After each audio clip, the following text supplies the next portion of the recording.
साथियों, welcome back. Good evening all of you. सभी लोगों का बहुत बहुत स्वागत है मेरे यूट्यूब चैनल पर। चलिए एक बार फिर हम लोग उपस्थित हैं इस ऑनलाइन क्लास में और आज हम लोग बात करेंगे समान अध्ययन में समान विज्ञान का एक महत्वपूर्ण विषय भौतिकी। और भौतिकी में हम पिछले ऑनलाइन क्लास के माध्यम से एक क्वेश्चन आवर के द्वारा बल, आघूर्ण, टॉर्क, सेंटर ऑफ ग्रेविटी ये सब को मैं बता चुका हूं। अब उससे आगे चलते हैं और उसी से रिलेटेड, उसी से संबंधित एक महत्वपूर्ण विषय वस्तु भौतिकी का और हमारे दैनिक जीवन से जुड़ा हुआ एक इंपॉर्टेंट टॉपिक उसको समझा जाता है। और इसलिए फ्रीक्वेंटली एग्जाम में बार बार प्रश्न पूछा जाता है उससे, क्योंकि हम दैनिक जीवन में उपयोग करते हैं, उसको इस्तेमाल में लाते हैं, इसलिए एग्जामिनर हमसे क्वेश्चन पूछता रहता है। तो चलिए उसी को देखेंगे और उसको एक कॉन्सेप्ट के आधार पर समझने का प्रयास करें। रटेंगे नहीं, रटेंगे तो सवाल नहीं बनेगा। कॉन्सेप्ट अगर समझ में आएगा तो फिर किसी भी तरह से क्वेश्चन घुमाएगा तो आप उसको बना पाएंगे इजीली, क्योंकि हमारा उद्देश्य है क्वेश्चन बनाना और एग्जाम में सिलेक्ट होना। और जो क्वेश्चन सेट करता है उसका काम है क्वेश्चन को इतना घुमाना कि क्वेश्चन ना बने और सभी स्टूडेंट को एग्जाम से बाहर कर दिया जाए। तो वो रिजेक्ट करने के लिए बैठा हुआ है, हम लोग सिलेक्ट होने का प्रयास कर रहे हैं। और इसी के कड़ी में हम एक रास्ता बताएंगे जिसके द्वारा इस टॉपिक के सारे सवाल को आप हल कर सकते हैं बिल्कुल आसानी से, कॉन्सेप्ट को समझ करके। तो चलिए ऑनलाइन क्लास शुरू करने से पहले जो पहली बार देख रहे हैं वीडियो को, वो चैनल को जरूर सब्सक्राइब करें, लाइक करें, ज्यादा से ज्यादा ग्रुप में शेयर करें।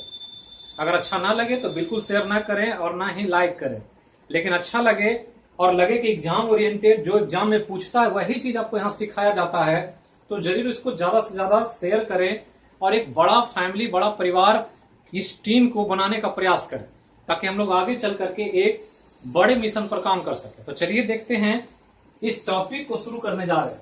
तो पहले तो टॉपिक का हम नाम लिख दे रहे हैं। यहां पर नाम है सिंपल पेंडुलम। तो ये ध्यान रखना है, ये बहुत इंपॉर्टेंट एग्जाम में पूछा जाने वाला एक चैप्टर है। चैप्टर ना समझे, छोटा सा टॉपिक है सिंपल पेंडुलम। ज्यादा कॉन्सेप्ट नहीं, लेकिन कॉन्सेप्ट बहुत बारीक है, इसलिए एग्जाम में बहुत सवाल पूछता है। हिंदी में इसको सिंपल मतलब सरल होता है, सिंपल मतलब सरल, और पेंडुलम मतलब होता है लोलक। तो सरल है और लोलक है, यही समझना।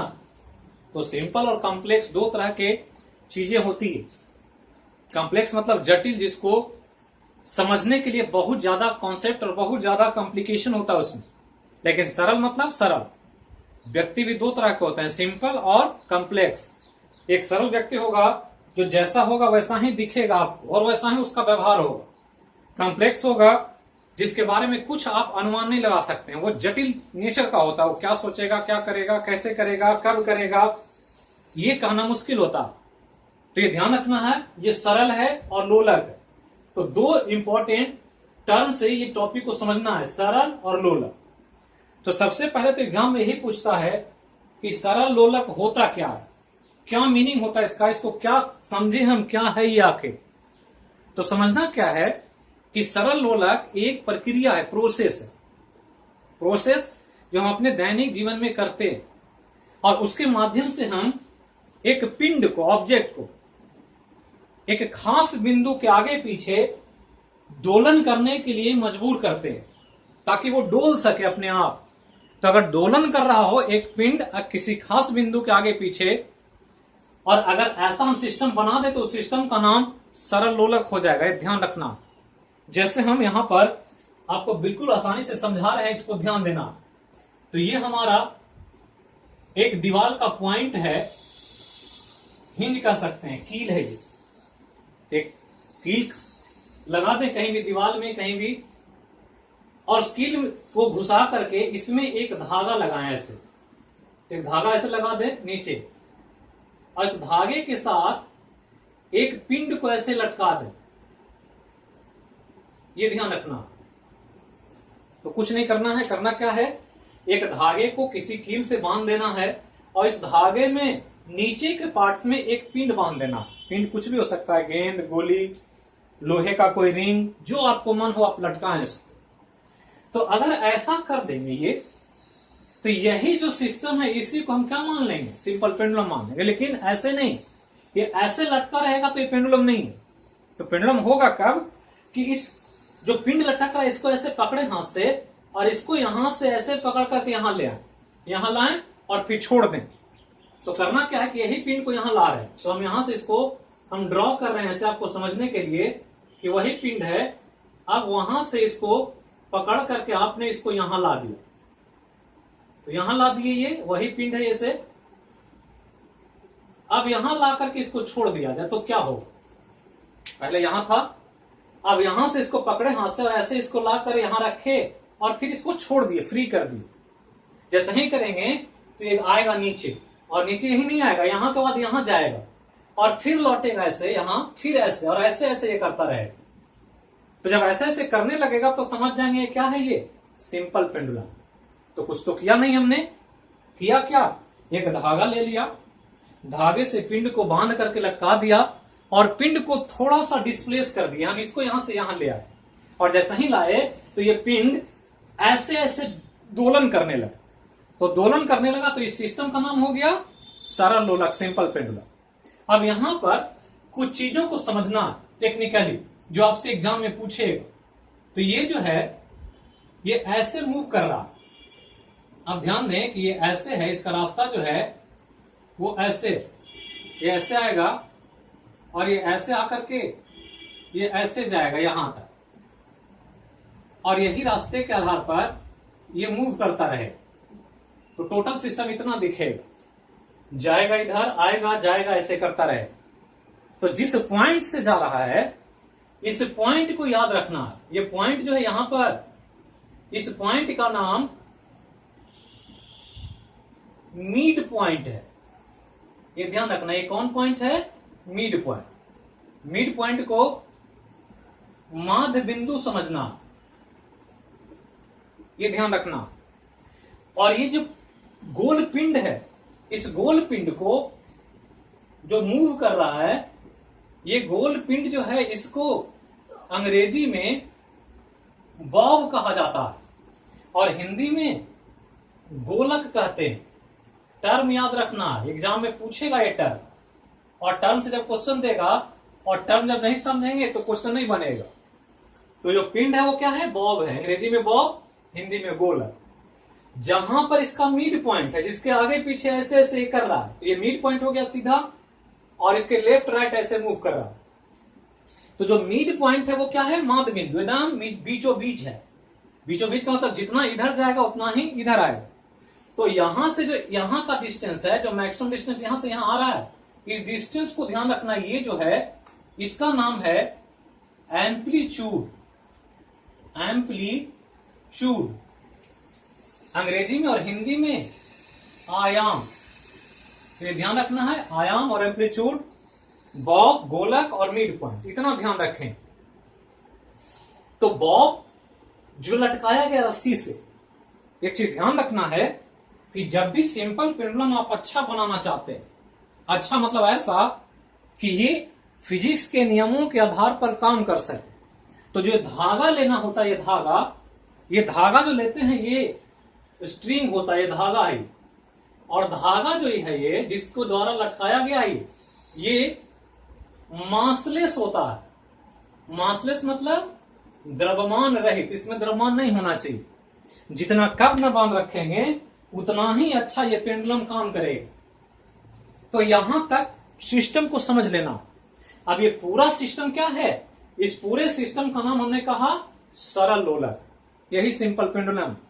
अब इसी सिंपल पेंडुलम पर हम आज घड़ियां बना रहे हैं, बहुत सारे टाइम मेजरमेंट का काम कर रहे हैं।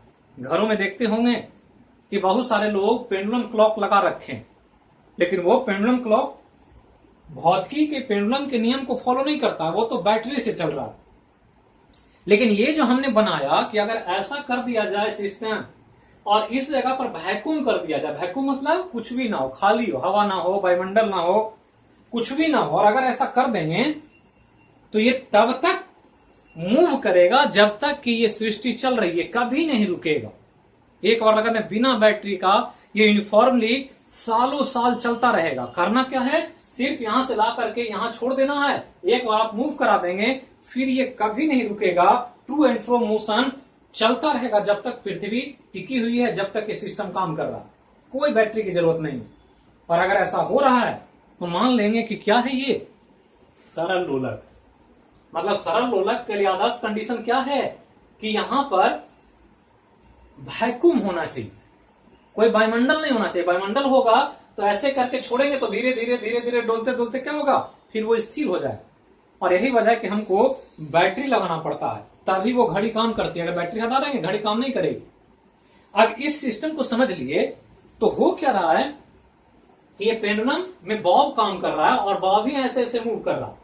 तो जो मूवमेंट हो रहा है इस मोशन का क्या नाम है, कोई बता सकते हैं? कि सरल लोलक वाली घड़ी की गति होती है कौन गति? रेखीय गति, वृत्तीय गति, दोलनी गति, रैंडम गति, कौन गति? क्या नाम होगा? तो ये एक दोलनी गति है।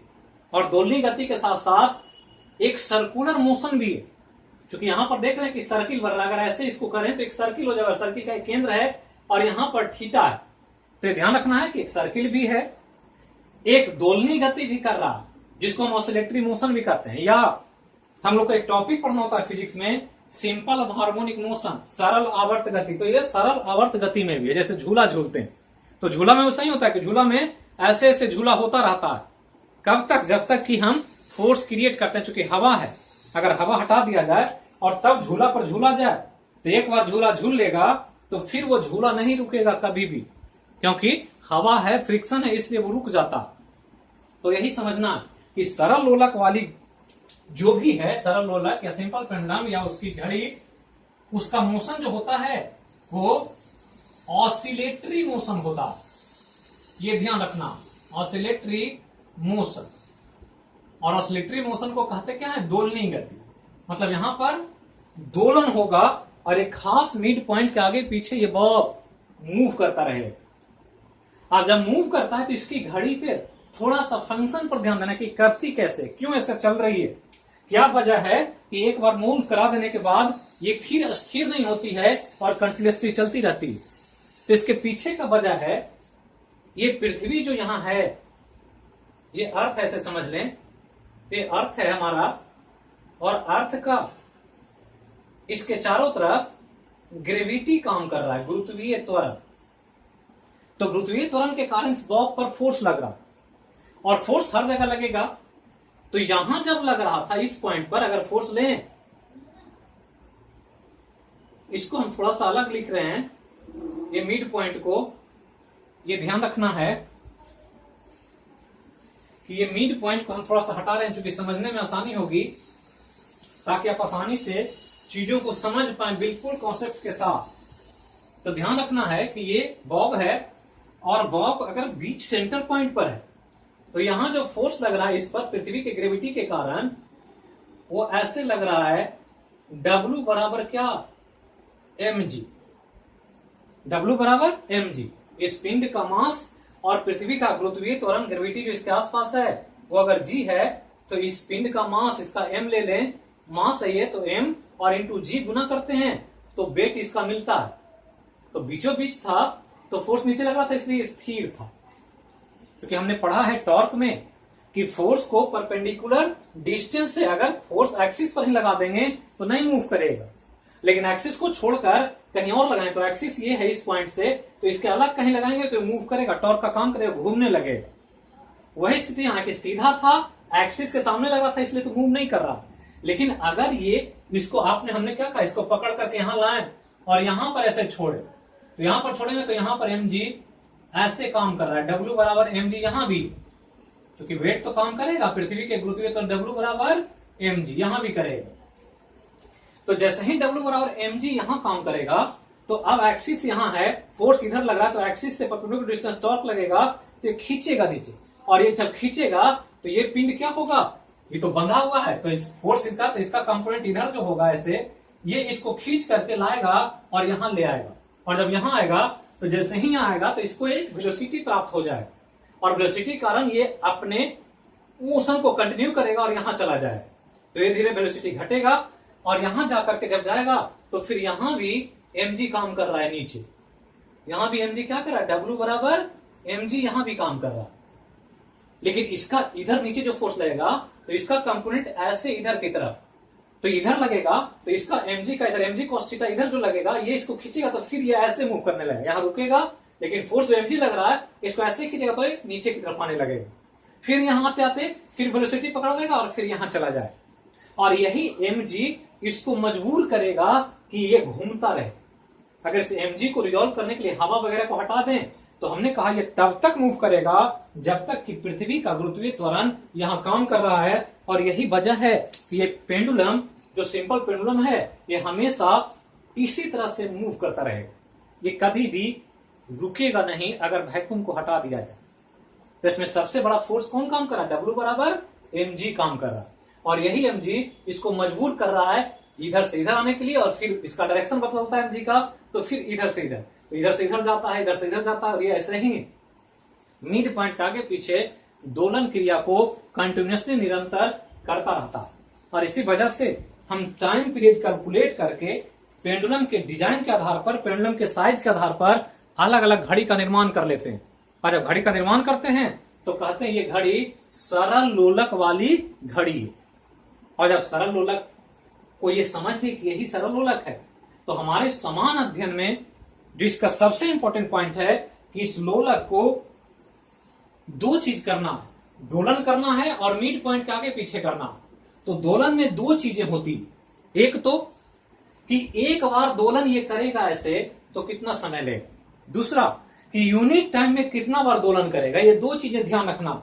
और इसके चलते आपको इस पूरे सरल लोलक का दो चीज पर ध्यान देना है। एक का नाम है आवृत्ति, ये ध्यान रखना है, बहुत इंपॉर्टेंट आवृत्ति, जिसको फ्रीक्वेंसी कहा जाता है, ये ध्यान रखना। फ्रीक्वेंसी बहुत इंपॉर्टेंट है एग्जाम के लिए, जीएस में खासकर आवृत्ति बार बार पूछा जाता है। क्यों इंपॉर्टेंट है? क्योंकि फ्रीक्वेंसी एक ऐसी प्रक्रिया है जो घटना के संख्या को दर्शाता है कि घटना कितनी बार घटित हुआ, और फ्रीक्वेंसी किसी भी चीज का हो सकता है। और वो यहां पर हम लोग को फ्रीक्वेंसी जाननी है किसकी, इस सरल लोलक, ये जो सिंपल पेंडुलम हम पढ़ रहे हैं इसकी फ्रीक्वेंसी जाननी है। तो फ्रीक्वेंसी अगर सरल लोलक का निकालना है तो आपको क्या करना है, करना यह है कि इस पेंडुलम का दोलन की गति को काउंट करना है, दोलन की गति संख्या को गिनती कर लेना, और गिनती करके देखना है कि यूनिट टाइम में कितना बार दोलन हुआ। और सिंपल समझना है आवृत्ति को कि कोई भी घटनाक्रम, आवृत्ति अगर समझना है तो सिंपल स्टेटमेंट दे रहे हैं कि इकाई समय में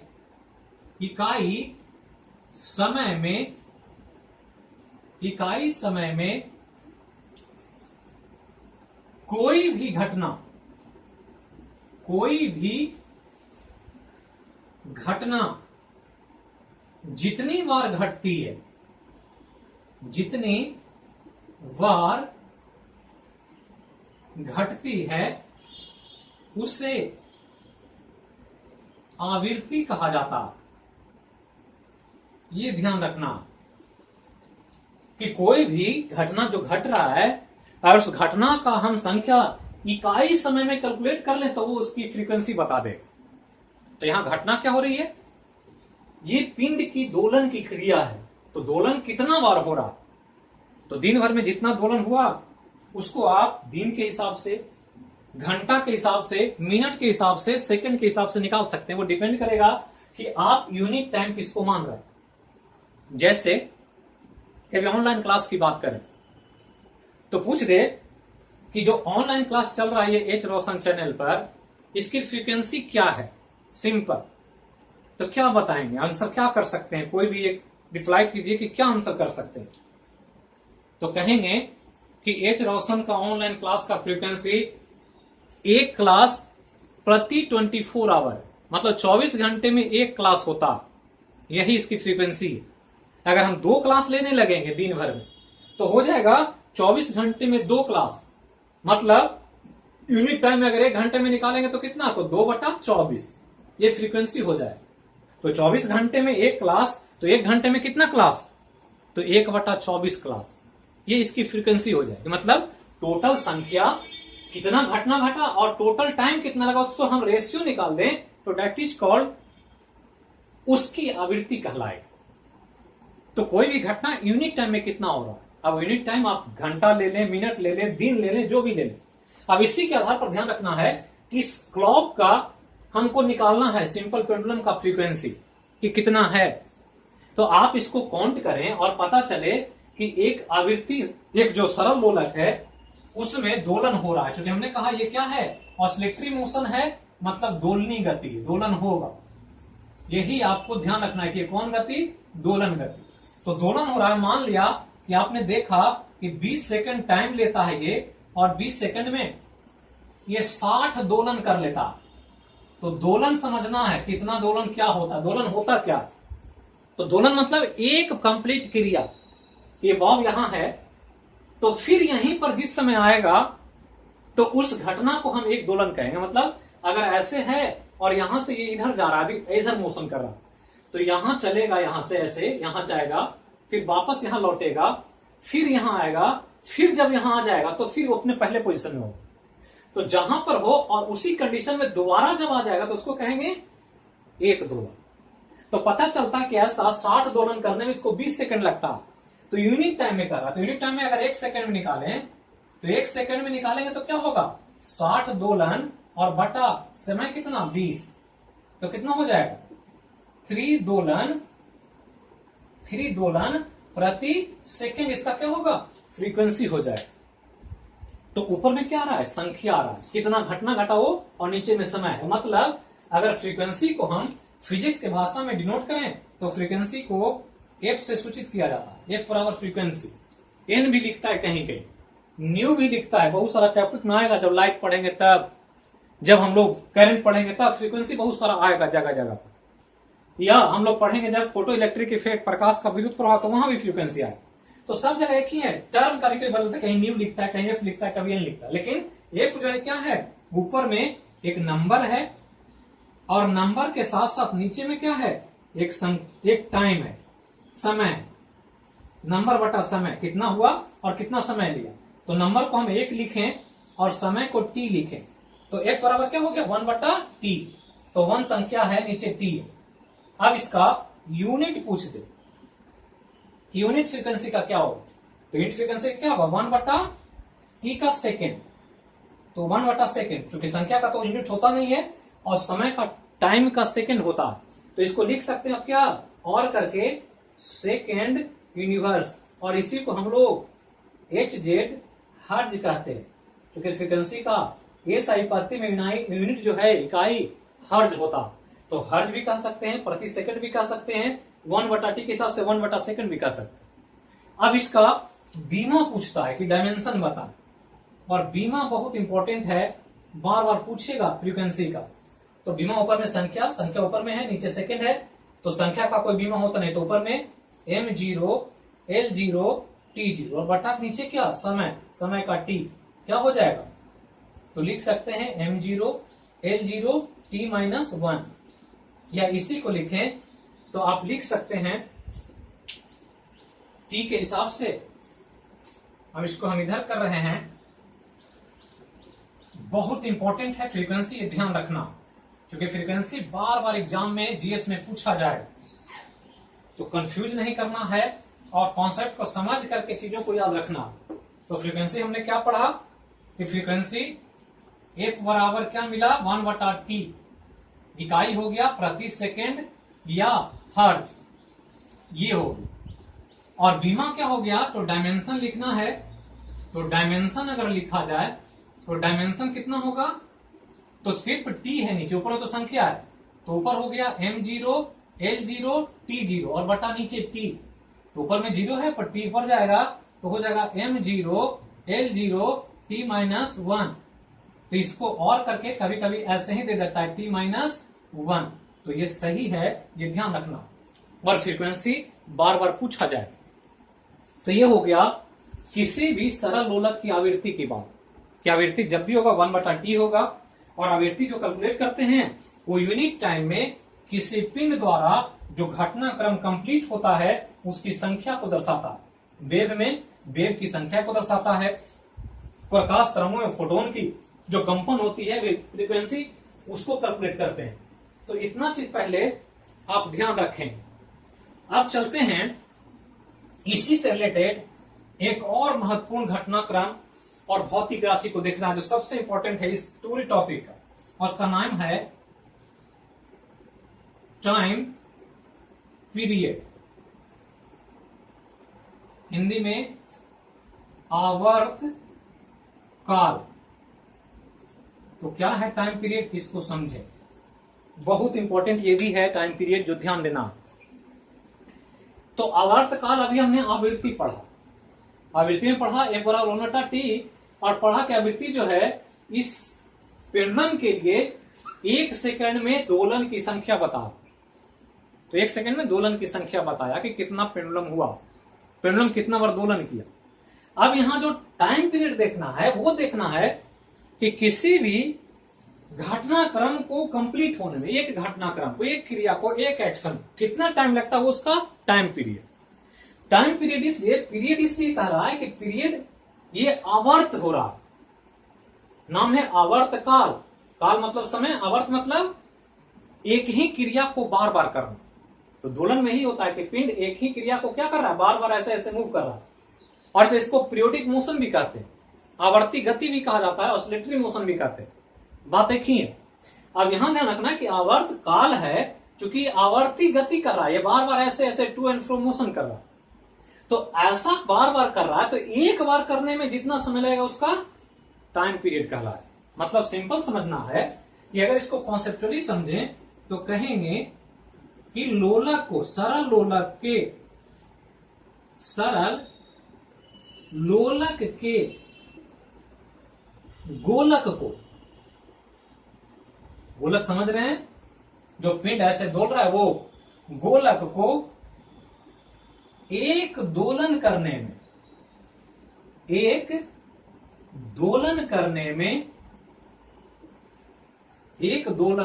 में जितना समय लगता है वह आवर्त काल कहलाता है। आवर्त काल कहलाता है। तो बिल्कुल सिंपल हो गया। क्या सिंपल हो गया? तो सिंपल हो गया कि अभी तक हम दोलन को देख रहे हैं, अब दोलन करने में लगने वाले समय को देख रहे हैं। कह रहा है कि दोलन तो कर रहा है शेष, तो एक दोलन का जो घटना है, हमने अभी कहा एक दोलन का मतलब जहां से चले वापस वहीं आ जाए। मान लो ये पिंड, ये बॉब है, गोलक है ये, और ये इधर जा रहा है, आप देखे इधर जा रहा था, तो इधर से यहां जाएगा, वापस लौटेगा, फिर यहां जाएगा, और फिर जब आएगा तो एक दोलन हो जाए। तो इतना करने में यहां से यहां जाए, फिर यहां से यहां आए, फिर वापस लौट जाए, इतना करने में जो समय लगेगा, जितना समय ये लेगा, वह उसका क्या कहलाएगा? आवर्तकाल कहलाएगा, जिसको कैपिटल टी से सूचित किया जाता है। ध्यान रखना, कैपिटल टी से। तो आवर्तकाल बहुत इंपॉर्टेंट है। एग्जाम में कोई ऐसा एग्जाम नहीं है जो सरल लोलक का आवर्तकाल नहीं पूछा, और ये बार बार फ्रीक्वेंटली पूछेगा। तो कॉन्सेप्चुअली एकदम याद रखें, रटे नहीं, रटेंगे तो थोड़ा सा भी क्वेश्चन को इधर उधर करेगा, टफ करेगा, आप क्वेश्चन में फंस जाएंगे। और इसीलिए हम कह रहे हैं बार बार कि टाइम पीरियड को, फ्रीक्वेंसी को, लोलक के कॉन्सेप्ट को ध्यान रखना। अब यहां क्या है कि टाइम पीरियड टी है, तो ये टाइम पीरियड की डिपेंडेंसी हमारे लिए इंपॉर्टेंट है समान विज्ञान में, जनरल साइंस में, जीएस के तौर पर, कि टाइम पीरियड को प्रभावित करने वाला कारक कौन कौन सी चीजें हैं जो इस टाइम पीरियड को प्रभावित करती है। तो चलिए इसी को हम लोग देखते हैं, क्योंकि यही सबसे इंपॉर्टेंट पार्ट है इस टॉपिक का। जो टाइम पीरियड को समझ लिया तो सरल लोलक से संबंधित जीएस में आप सारा सवाल हल कर सकते हैं, इसमें कहीं से कोई परेशानी आपको नहीं होगी। अब यहां पर एक चीज समझना है कि टाइम पीरियड को समझने के लिए थोड़ा सा कॉन्सेप्ट पर ध्यान दें।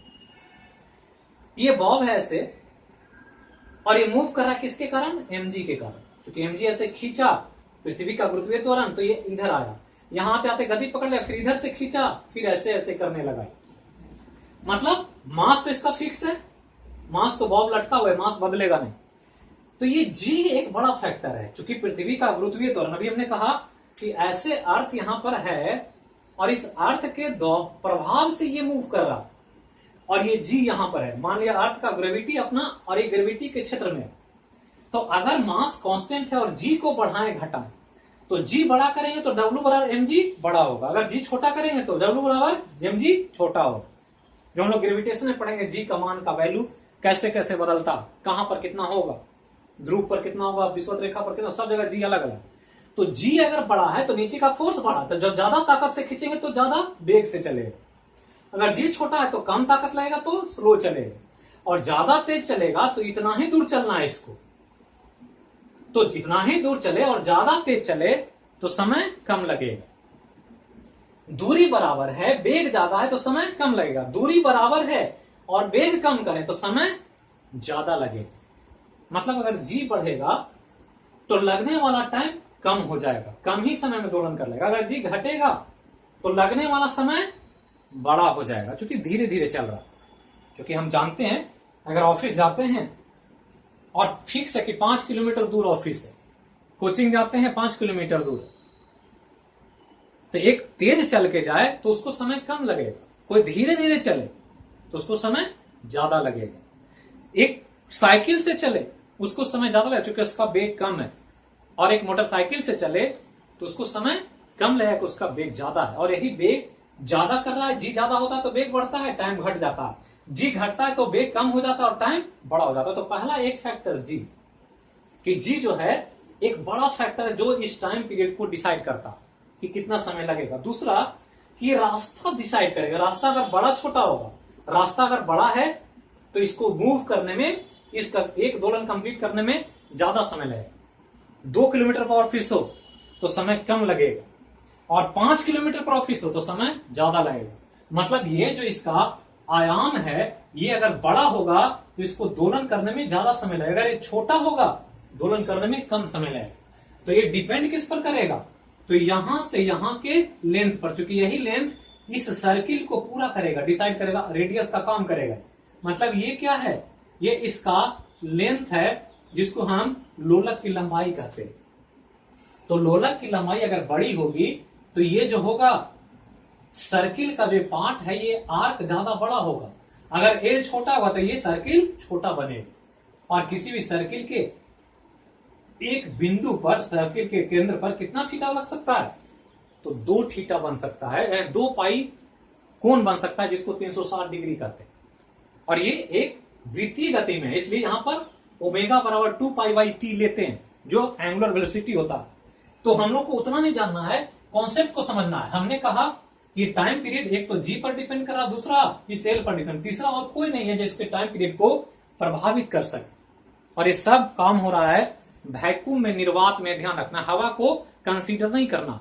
मतलब ये ध्यान रखना है कि किसी भी सरल लोलक का टाइम पीरियड डिपेंड करेगा किस पर, तो टाइम पीरियड निर्भर करता है किस पर, तो पहला जो याद रखना है उसको कहेंगे लोलक की लंबाई पर, लोलक की लंबाई पर पहला पॉइंट, कि लोलक जितना लंबा होगा वो निर्धारित करेगा टाइम पीरियड को।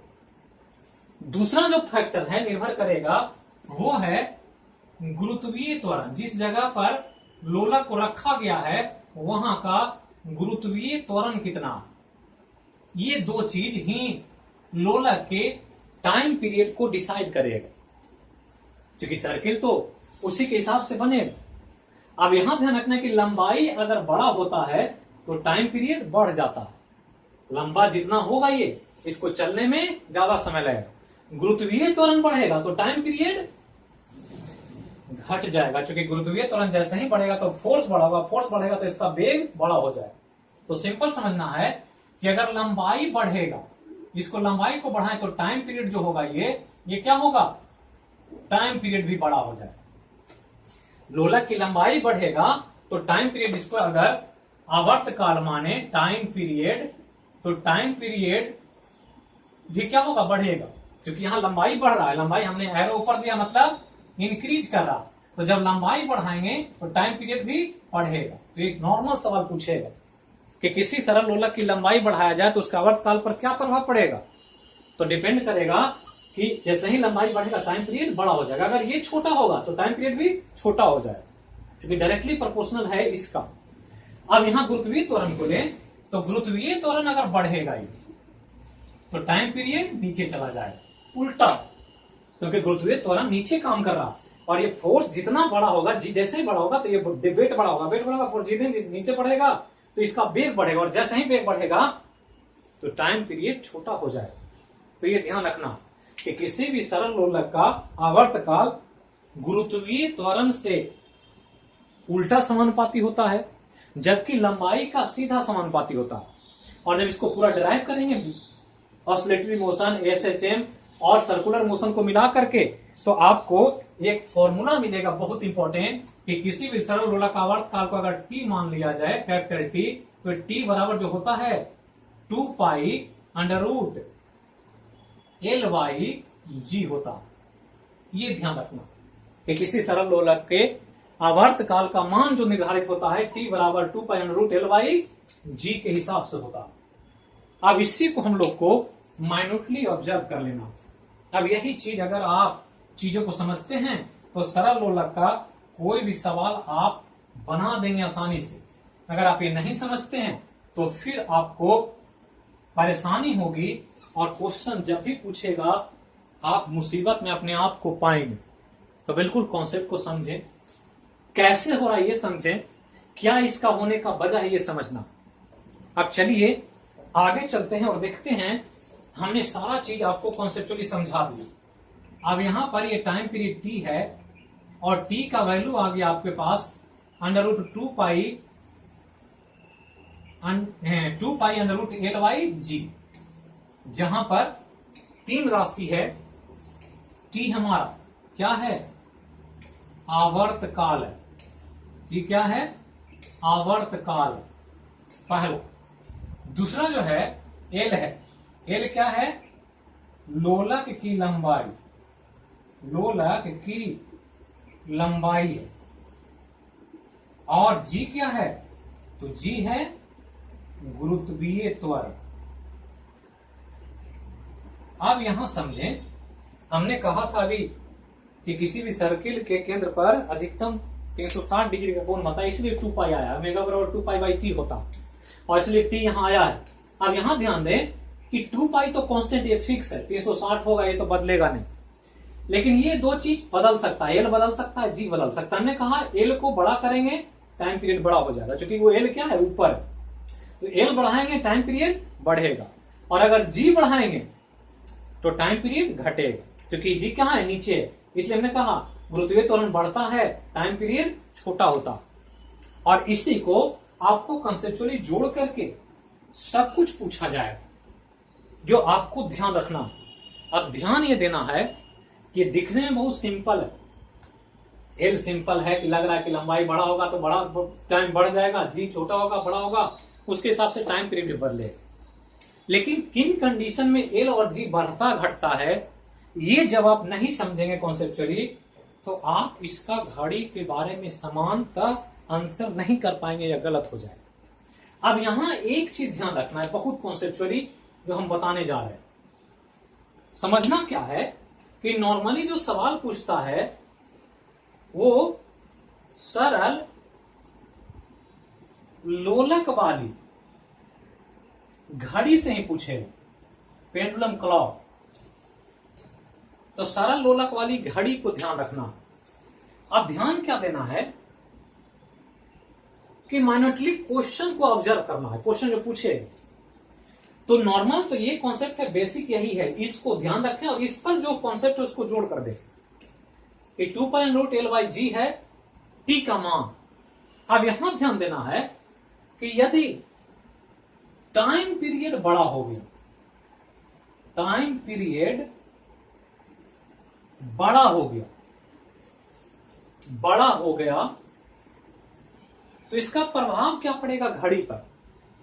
तो टाइम पीरियड बड़ा होगा तो घड़ी स्लो हो जाए, मतलब सुस्त हो जाए। ये ध्यान रखना, टाइम पीरियड बड़ा होगा तो घड़ी स्लो हो जाए। अगर टाइम पीरियड छोटा हो गया, टाइम पीरियड छोटा हो गया मतलब कम गया, तो घड़ी जो होगा पेंडुलम क्लॉक वो फास्ट हो जाए। फास्ट को कहते हैं तेज चलने लगे। बिल्कुल अभी हमने कहा कि अभी हम एक एग्जांपल लें कि अगर किसी व्यक्ति को ऑफिस जाना, ऑफिस 9 बजे खुलता है और वो हर दिन अपने घर से जो ऑफिस जाता है उसकी दूरी तो फिक्स है, वो बदलेगी नहीं। मान लिया 5 किलोमीटर का डिस्टेंस को तय करना है और 9 बजे का ऑफिस का टाइम। अगर वो व्यक्ति नॉर्मल चलता है तो उसको 10 मिनट लगता है जाने में। नॉर्मल उसका सामान्य टाइम है तो 9 बजे पहुंचने के लिए 10 मिनट पहले निकलता है। किसी दिन उसको लगे कि नहीं, हमको घर से 20 मिनट पहले निकलने और ऑफिस पहुंच जाना है 9 बजे। 10 मिनट लगता था एक्चुअली, अब 20 मिनट में पहुंचना, तो 10 मिनट की जगह समय उसका बड़ा हो गया 20 मिनट। तो क्या करेगा वो? फास्ट चलेगा, दौड़कर चलेगा, लपक कर चलेगा, क्या चलेगा?